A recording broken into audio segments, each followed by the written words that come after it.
Mas Abi, Yes. ngopi apa hari ini? Tadi udah pesan apa? Hari ini lagi nyobain Americano-nya Kenali. Oke.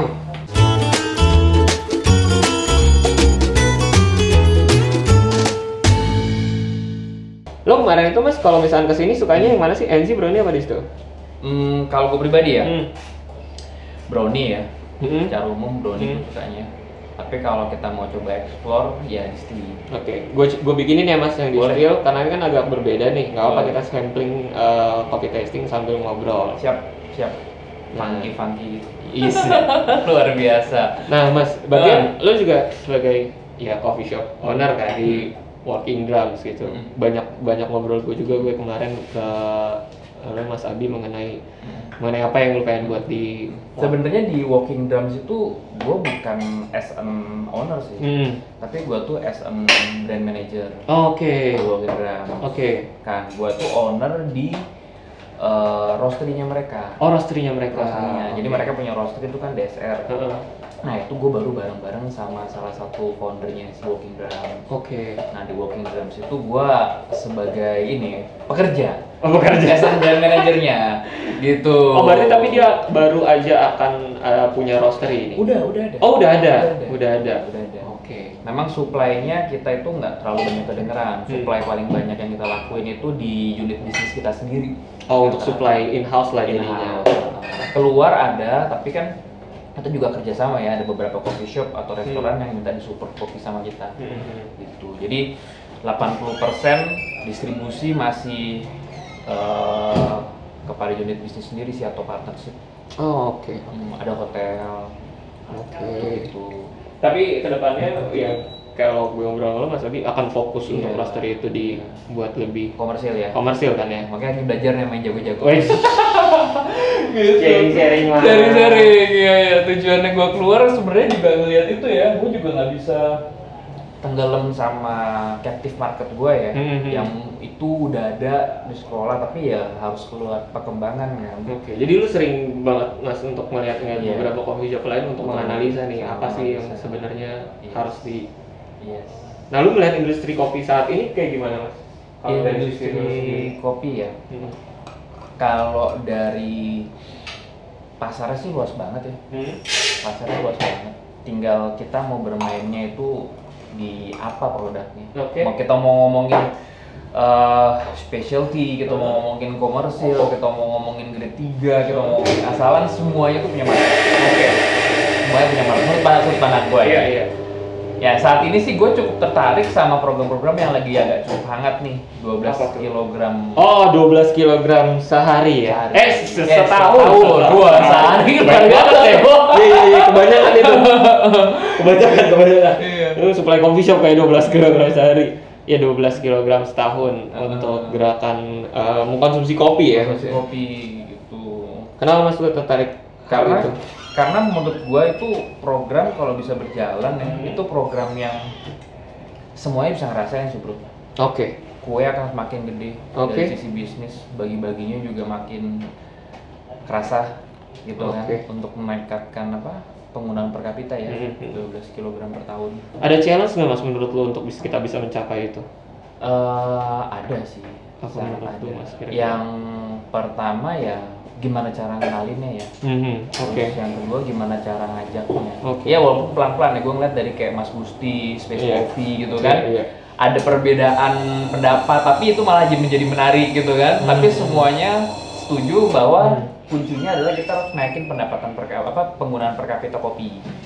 Gitu. Ya caranya gimana ya itu mungkin yang perlu di godok ya. Mungkin salah satunya bagaimana cara kita menyampaikan produk ya, ini juga salah satu. Choose your colors, gimana cara kita ngenalin kopi kan penting. Bagaimana kita memasarkan kopi, gimana orang suruh minum 12 kilo kalau nggak bisa kita sampein kopi itu gini. Ya tergantung balik lagi ya captive marketnya ya. Kalau specialty, wah buat gue sih yang pakai Kenali ini sih luar biasa sih. Waduh, thank you Mas. Gitu. Atau kerja sama ya nggak melanggar. Justru gue seneng banget Mas kalau misalkan apa yang gue coba bawa ini bisa memudahkan orang untuk lebih mengenal kopinya kan. Tapi gue setuju tuh Mas, maksudnya caranya yang harus dipikirin kan caranya kita mungkin kita yang udah ada di industri kopi ini mungkin kok konsumsi kopi kita udah mencapai gitu untuk personal ya, karena kalau gue bilang gue aja sehari bisa minum 3 sampai 4 cups kopi gitu loh, yang kalau dibilang di filter 1 kali seduh 15 gram berarti gue sehari itu udah bisa mungkin 60 gram kopi gue konsumsi gitu kan. Dan berarti kan menariknya adalah dari jumlah penduduk Indonesia ini berapa banyak sih yang minum kopi, benar nggak? Berapa banyak sih yang udah tahu kopi dan tiap pagi itu menjadi rutinitas dia untuk minum kopi. Dan mungkin kalau kita tarik ke belakang sekarang udah mungkin udah berkembang banget ya, orang udah tahu kopi, coffee shop udah makin banyak, orang suka nongkrongnya sekarang ke coffee shop. Akhirnya juga dengan adanya kopi susu itu sendiri orang jadi lebih kenal kopi, bisa beli kopi, walaupun ya mungkin pelan-pelan ya kalau kita ngomongnya untuk lebih memperkenalkan lagi ke things seperti ini lah gue bilangnya gitu. Cuman ya gue setuju dengan gerakan seperti itu gitu loh, karena hal tersebut ya benar kata lo Mas, akhirnya akan punya impact ke semua lininya. Karena bagi gue industri kopi kan industri yang banyak banget nih orang di dalamnya nih, dari petani sampai akhirnya di baristanya. Ketika industri berkembang ya semuanya juga akan dapetin itu. Menarik Mas. Ya kuncinya sih ini ya, yang punya pengalaman, yang di atas kan pasti punya lebih banyak pengalaman ketemu sama customer. Terus kalau kuncinya kan gimana kita menjual produk. Nah, teman-teman yang udah lama bermain sebenarnya kan udah bisa melakukan apa sih namanya istilah itu, pemasaran, udah tahu karakter. Lu pasti udah berapa kali berhasil membuat orang jadi suka kopi, ya kan? Membuat orang untuk jadi minum kopi, untuk naikin jumlah per kapita penggunaan kopi mereka. Nah mungkin hal-hal itu yang nanti bisa di-sharing nih ke yang baru-baru. Karena yang kuncinya kan bagaimana kita menawarkan produknya kan. Yes. Tapi lu dari kapan Mas suka minum kopi? Apa yang udah dari dulu suka minum kopi kan? Gue dari dulu suka minum kopi.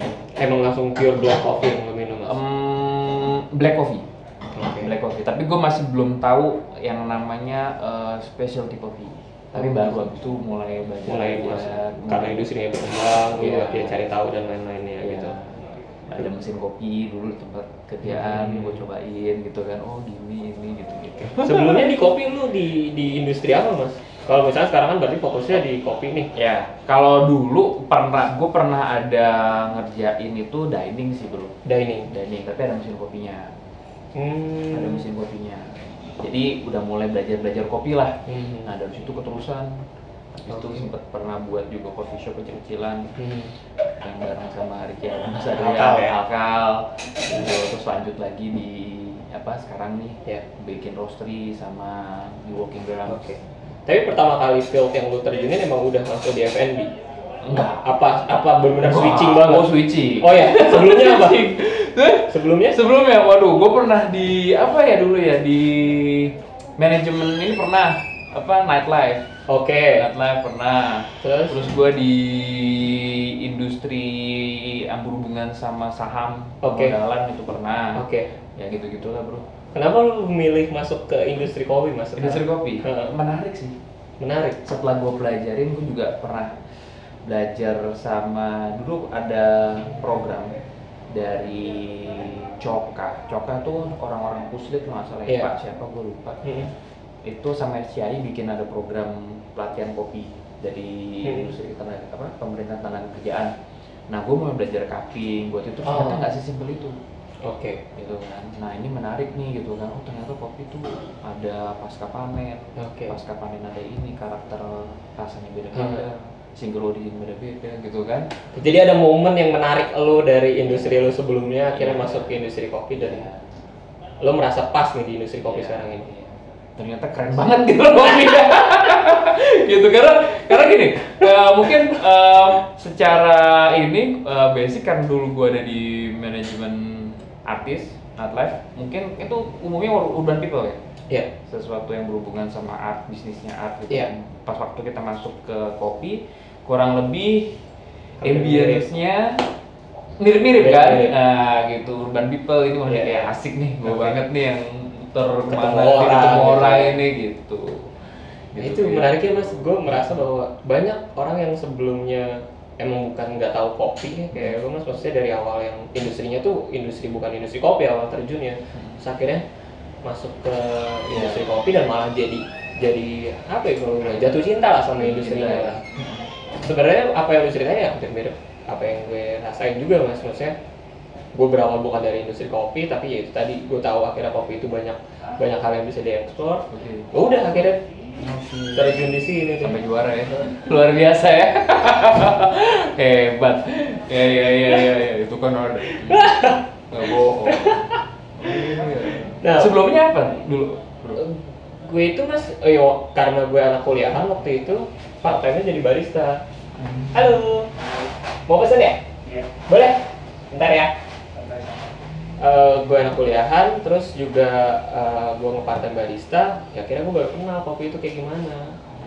Jadi baru disitulah gue melanjutkan apa ya kalau bilang pembelajaran gue lah mengenai kopi itu saat gue menjadi seorang part-time barista. Boleh Mas, duduk aja nggak apa-apa. Siap. Gitu. Nah mungkin ini pertanyaan terakhir Mas buat lu Mas. Apa sih Mas yang lu cari kalau lu datang ke coffee shop?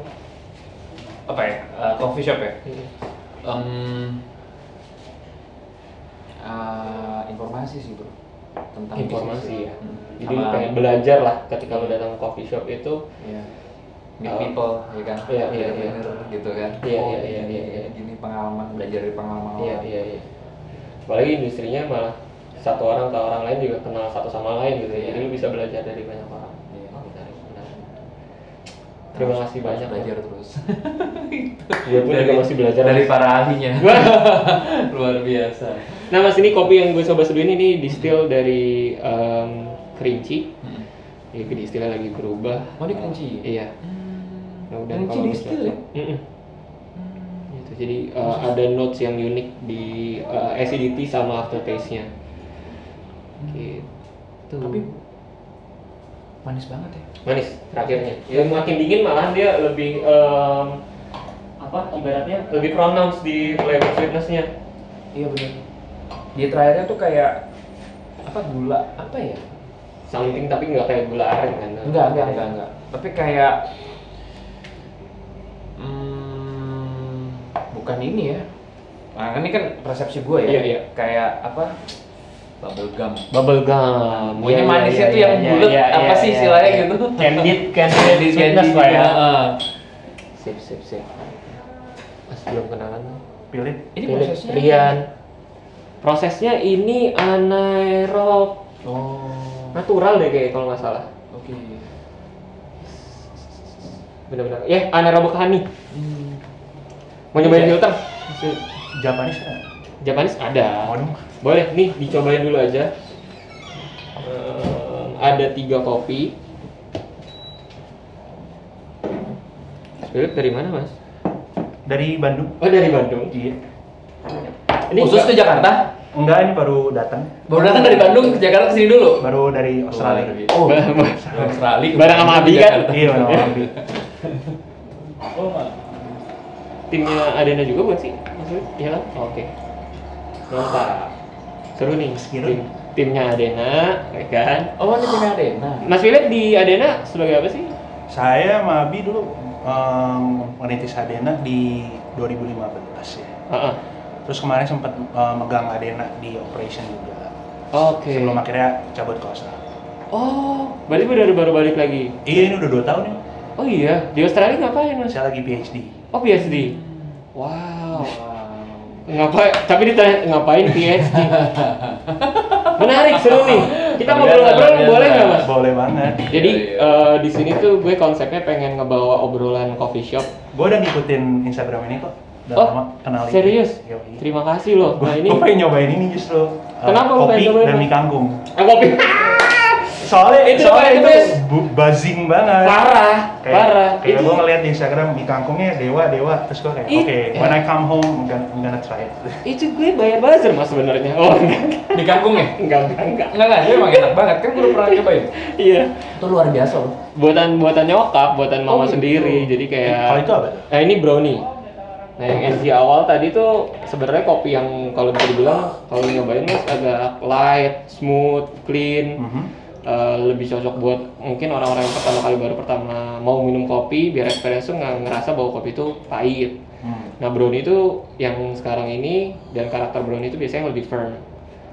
Karakteristik rasanya yang lu akan ngerasa bahwa yang biasanya kayak karamel, coklat, yang lu udah familiar deh dan menurut lu oh ini kopi yang aman nih untuk gue minum. Enak nih buat kopi pagi hari. Kopi pagi hari benar. Nah ini kalau yang terakhir nih distill ini karakter kopinya natural ya. Iya bisa jadi gara-gara pasca panennya something yang berbeda akhirnya ngasih experience rasa ke palate lo akan berbeda juga gitu. Hal unik yang lo dapetin dari satu cup kopi bisa dapetin di distill. Wah ini enak banget sih. Gitu. Nah, eksotis banget. Nah jadi konsepnya gue adalah ya udah lo cobain dulu mas. Ketika udah cobain suka yang mana? Ini distill. Panas apa dingin? Dingin boleh. Karena Jakarta panas. Betul, bener banget ya. Padahal walaupun tadi hujan tetep aja habis hujan juga masih panas. Itu Ken Ali itu plesetan pan dari Kenali atau memang Ken dan Ali? Jadi awalnya itu adalah namanya Kopi Enak Indonesia.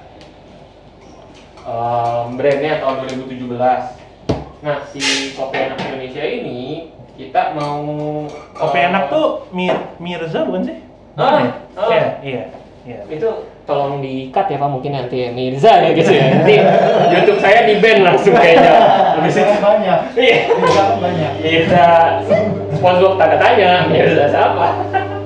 Iya. Sekarang yang lebih ngurusin istrinya sih jadinya untuk di sini. Tapi emang bener Kopi Enak itu awalnya yang bisnis dia barengan. Nah, ketika mau daftarin haki, ternyata udah ada yang daftarin. Akhirnya kita gantilah brandnya. Ken itu sebenarnya jadi singkatan dari Kopi Enak. Ali itu yang gue dikasih tahu adalah itu artinya yang maha agung. Jadi diambillah nama itu. Which is kalau misalnya digabungin jadi Kenali. Konsep ini kan sebenarnya memperkenalkan kopi. Dari lu datang, gua kasih testing dan lu nggak tahu sama sekali originnya mas ya kan, ya lu suka yang mana tinggal pilih aja gitu loh dan akhirnya lu memilih kopi based on your palate bukan karena gue nya karena kopinya aja gitu loh. Lu suka dengan kopinya, lu pilih, lu minum, at least you will be happy lah. Terkadang kan lu milih origin tapi nggak sesuai sama preference lu, akhirnya lu ada kekecewaan yang lu ngerasa aduh kok gini sih nggak cocok deh buat gue. Bukan yang nggak enak ya, gue bilangnya nggak sesuai sama preference aja. Tapi kalau kadang-kadang kalau lu tahu original kan lu punya ekspektasi tertentu. Betul. Setiap masa panen pasti beda. Betul, setuju banget gue itu. Seperti bagaimana kita dulu menginterpretasikan Bali dengan jeruk. Betul. Akhirnya sekarang udah nggak tahu lagi. Dan semua orang yang nyari Bali itu kopi jeruk. Iya, Bali itu pasti sama jeruk Bali ditanamnya gitu kan, jeruk Kintamani gitu kan. Iya benar. Dan akhirnya gara-gara itu jadinya rasanya jeruk gitu kan. Akhirnya itu terus yang mindset. Sekarang padahal karena proses pasca panennya banyak, lo akan dapetin kopinya pun akan beda-beda gitu. Itu yang pengen gue coba simplify di sini. Jadi ketika lo orang datang, ya udah cobain aja kopinya. Lo suka yang mana? Gue pilihin, gue seduhin, setelah itu you just drink the coffee gitu. Begitu. Tapi sekarang Mas, iya, ini Mas Philip, ini Mas Abi. Tapi Mas Philip, lu masih di Adena sekarang?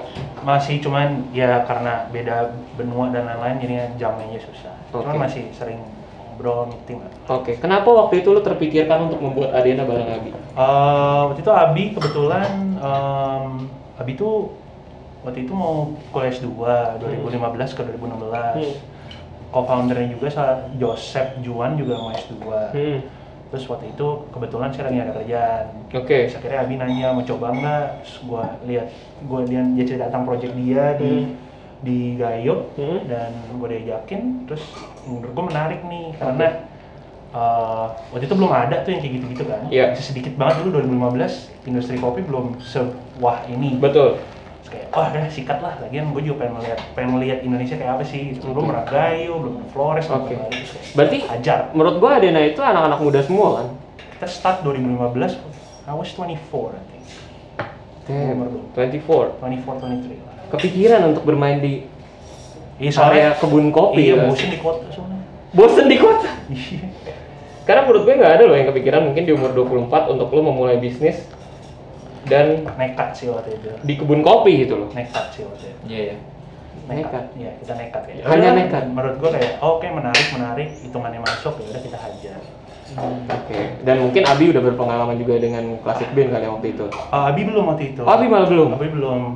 Dia project ini dimulai ketika Abi beres tesis bachelor dia di UGM Oke. sosiologi. Dulu dia ngambil kopi dan masyarakat Gayo. Oh, oke. Saya datang dari latar belakang sains dan Uh-huh. engineering tuh kayak merasa, oh this is new, Oke. menarik aja. Dan lo sebelumnya nggak minum kopi atau nggak tahu kopi sama sekali? Kopi gua dulu gak jauh-jauh dari kapal api sih. Oke. Gua memang suka kapal api sampai sekarang. Sampai gitu. sekarang. Sekarang gua kesana pun bawanya kapal api. Oke, sebagai persediaan lo ya. Walaupun udah ada Adena ya. Saya bawa beans, Oke. tapi disita. Oh, disita. Saya bawa beans kilo disita terus kayak, damn. Kopi gua tuh. Padahal Australia gitu loh. Iya. Maksudnya lo nyari beans yang seru-seru tuh. Biasanya banyak. Iya. Oke, menarik. Gue pengen nanya ntar Australia, juga 2 tahun lu di Australia itu apa yang udah Oh, dulu. tapi maksud gue masih amazed dengan itu tadi umur 24 kepikiran untuk akhirnya membuat Adena di mana lu fokus di kebun. gitu loh. Itu maksud gue yang benar-benar suatu hal yang wow banget kan. Apalagi belum ada pengalaman sama sekali ya untuk ke arah tersebut. Karena bagi gue itu kompleks banget. Gue pun yang maksudnya udah jadi seorang barista ya, gue melihat kebun itu a different field banget. Manajerial kebun tuh beda lagi gitu loh. Gimana lu bisa tahu panen satu itu berapa, terus gimana lu memanage farmernya juga, gimana lu bisa memanage hasil panennya itu apa ekspektasinya, resultnya kayak gimana. Cuman pengalaman saya sih ya apa yang kita pelajari di kota itu hitungan-hitungan bisnis yang pelajari di kota. Well, I mean kalau bisnis kan itu pasti everything comes down to the numbers kan. Itu kadang-kadang logika itu nggak berlaku di sana. Oke. Numbers tuh udah kayak ya bukan suatu hal yang harus diomongin dulu lah di sana. Iya, emang kayak gitu sih. Oke. Going against the nature aja lah. So pertama kali daerah yang diambil oleh Adena itu Awalnya kami kerjasama dengan Pantan Musara. Oke, Gayo. Terus akhirnya pindah ke Kampung Kenawat sekarang. Oh, Kampung Nawat. Terus habis itu Abi ketemu sama orang Flores di travel ke Bandung, punya kebun. Akhirnya kita coba kembangin juga punya di Flores. Gue pakai Gayo Kenawat ya, mereka bagus banget. Triple P. Iya, triple Giling basah. Iya, saya sendiri sangat suka giling basah sih. Oh gitu ya. Iya, soalnya gimana ya, kayak ini mungkin Mas Kirun juga suka giling basah. Kirun mah terkenal sama giling basah, pokoknya dia udah tahu dah kalau rasanya giling basah kayak gimana. Iya, itu emang enak banget sih giling basah. Tebel, enak lah. Oke, so start mulai di Gayo dulu berarti. Awalnya di Gayo, Mas. Dan itu nge-approach petani. Iya, jadi kebetulan salah satu teman kami di Gayo itu mantan pemain bola. Terus karena ada dualisme liga, akhirnya dia nggak bisa jadi main bola lagi. Terus kebetulan dia punya kebun. Terus kebunnya bagus, tapi belum berkembang. Ya udah, yuklah bareng-bareng sikat gitu. Oke, jadi dari yang kenal dulu ya. Kenal dulu, kita sikat. Oke, challenge apa Mas yang lo hadapi pada saat awal-awal lo membuat Adena itu? Pasti pertama adalah namanya kopi kan sangat identik dengan identik apa ya, kopi mana yang udah dipakai banyak orang pasti kan banyak di refer. Nah itu bagaimana kita membantu petani itu di Kenawat itu membuka di sininya seperti apa, gimana pasarnya supaya bisa kebuka di sini. Terus gimana kita menjual kualitas kopi di sana, pulang pergi. Ngatur keuangan, ngatur proses, bikin lahan proses. Akhirnya gimana narasi dari Kenawat lo bisa sampein ke orang-orang yang di ujungnya, tapi juga gimana akhirnya yang di Kenawat sendiri lo proses untuk bisa jadi lebih baik lagi. Betul, jadi belajar tentang permesinan. Mesin giling basah seperti apa, mesin giling kering seperti apa, pulper yang baik seperti apa, lahan jemur seperti apa. Lu belajar untuk memahami kultur mereka juga dong kan? Pasti, karena beda masyarakat, beda cara berkebun kan. Oke. Mungkin itu kali ya, maksudnya variabel yang menarik dari kebun kopi Indonesia ya. Ketika lu datang ke beberapa daerah, lu mempelajari kultur yang berbeda juga gitu. Ada satu hal yang saya suka sekali sih, Abi pernah bilang di setiap daerah tuh kayak negara sendiri. Oke. Karena kan kalau kebun kopi di Brazil atau di Kolombia lah, Kolombia itu kan besar. udah industrialized, Iya. ya kan? Semuanya dijarak. Sedangkan kalau di Indonesia kan agroforestry, kita nanam di tengah hutan. Iya. Nggak ada lahan yang dibalak. Betul. Ya kan? Jadinya setiap kebun, setiap orang tuh punya cara mereka bermain masing-masing. Masing-masing, betul. Gimana kita bukannya menyeragamkan itu, tapi kita melihat yang bagus yang mana kita tingkatin, yang kurang yang mana kita coba kurangin. Silakan Mas. Oh iya. Minum dulu, udah diseduh nanti. Iya. Wah, menarik. Wah, Wah, luar gila, biasa ya. Hulu menarik ya. Menarik Mas. Maksudnya gue melihatnya ulu di Indonesia ini menariknya adalah itu tadi, mungkin Mas Will bilang Seger banget cuy. seger banget ya. Seger banget. Pasti luar biasa tadi. Menariknya adalah nggak kayak Kolombia sama Brazil. Kolombia sama Brazil kopinya mungkin ditanamnya sama semuanya gitu. Sedangkan kalau kita beda daerah, different game. Lu harus tahu dulu karakternya, lu harus tahu dulu kultur masyarakatnya gimana. Mungkin gue sempat dengar cerita dari tim Plastik Bin aja, ada yang sampai nginep dulu sama tinggal dulu di sana, jadi warga desanya dulu untuk bisa lebih mengenal. Jadi bukan asal kita main, gue mau beli dong kopi gitu. Yang sebenarnya paling menarik itu di Flores di dalam itu. Gimana kita approach masyarakat adat di sana, suku Lio. Kita approach di sana dan mereka punya satu nilai yang menurut saya luar biasa sih, bahwa tanah itu dimiliki oleh adat, bukan dimiliki oleh perusahaan atau orang. Jadi ketika kita approach mereka dan ingin membuat sesuatu yang baik di sana, masyarakat adatnya dengan terbuka kayak welcome, yuk dikasih lahan yang dipertanggungjawabkan kepada adat. Jadi benar-benar gimana ya cara mikir kita kan, lahan ya beli 1 meter persegi 2 juta misalnya. Enggak. Selama itu baik, dan bermanfaat untuk orang banyak, ya udah dikasih. Dari apa yang udah lu lakuin Mas? Kira-kira yang awalnya mungkin di let's say lah Flores, ketika lu datang mungkin petani kopinya baru berapa persen dari penduduk lokalnya. Apakah bertambah nggak sekarang ini? Bertambah sih, makin banyak desa yang ikutan untuk nanam kopi. Akan chip in bahan baku nanam kopi.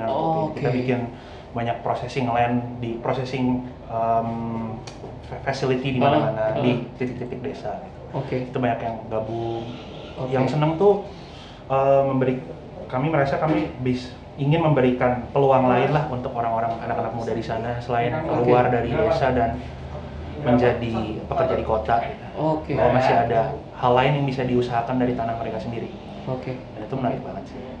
Nice. Dibanding jadi bukan yang mengecilkan ya, tapi dibanding keluar negeri dan bekerja, lebih baik kita mengintensifikasikan apa yang ada di dalam. Bisnis lu punya impact jadinya ke daerah tersebut ya? Semoga sih bisa.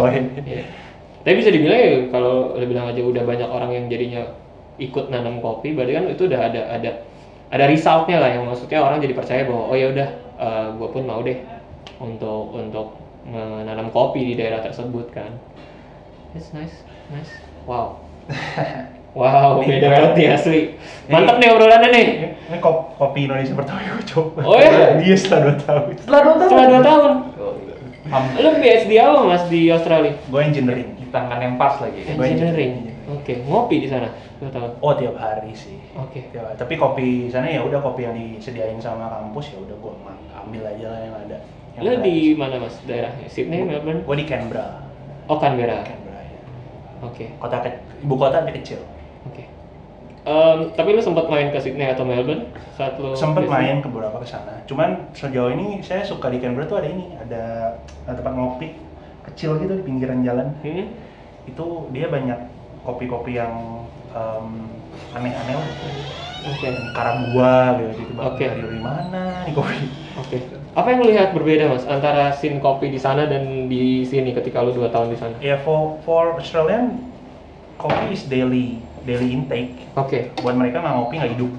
Kalau kita mungkin masih ngeteh, teh manis, tapi buat mereka nggak ngopi nggak hidup sih. Kayak Dan itu nggak ada bedanya mas, sorry, Canberra sama Sydney atau Melbourne tetap akan udah sama lah ibaratnya.